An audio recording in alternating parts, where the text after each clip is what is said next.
स्वयं सहायता समूह की महिलाओं के लिए बहुत ही बड़ी खबर है। एक नई नौकरी आ चुकी है स्वयं सहायता समूह में फाइनली।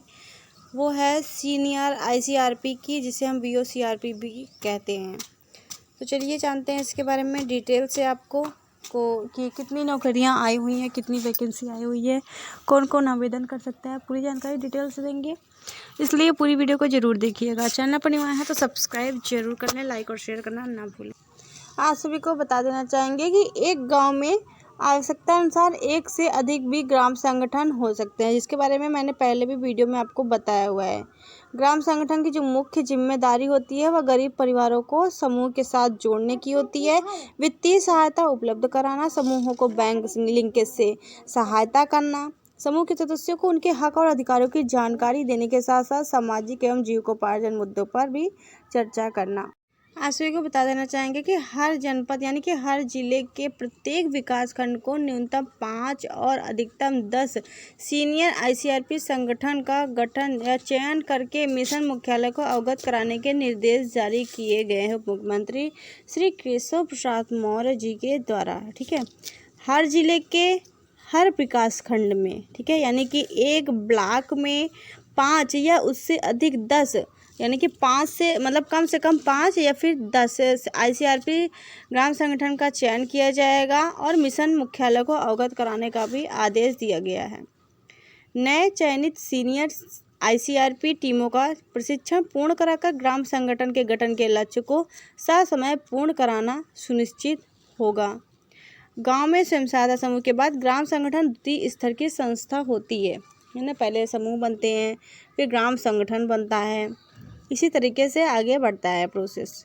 ग्राम संगठन समूहों को अपनी बात, समस्या, मांगे मतलब कि यानी जो भी उनकी मांगे हैं या उनका सुझाव जो भी है उसके लिए एक मंच प्रदान करता है। मुख्यमंत्री केशव प्रसाद मौर्य के निर्देशों के क्रम में राज्य ग्रामीण आजीविका मिशन के मिशन निदेशक द्वारा सभी जिलों के उपायुक्त स्वतः रोजगार को निर्देश दिए गए हैं कि सीनियर आंतरिक सामुदायिक संदर्भ व्यक्तियों आईसीआरपी ग्राम संगठन दलों की संख्या बढ़ाई जाए। ठीक है, ग्राम संगठन और भी बढ़ाया जाए। और प्राप्त जानकारी के अनुसार वर्तमान में पूरे प्रदेश में लगभग 17,000 सीनियर आईसीआरपी संगठन और टीम एक्टिव होकर काम कर रही हैं। वर्तमान ग्राम संगठन गठन के लक्ष्यों को पूरा कराने के लिए सीनियर आईसीआरपी ग्राम संगठन दलों की संख्या 4,000 करने का आदेश दिया गया है। जो भी पदों पर आपको नौकरियां मिलने वाली हैं सीनियर आईसीआरपी वगैरह के पदों पर, इसमें क्या होता है कि अलग अलग काम के लिए अलग अलग आपको मानदेय या दिहाड़ी ही समझ लीजिए दी जाती है ना।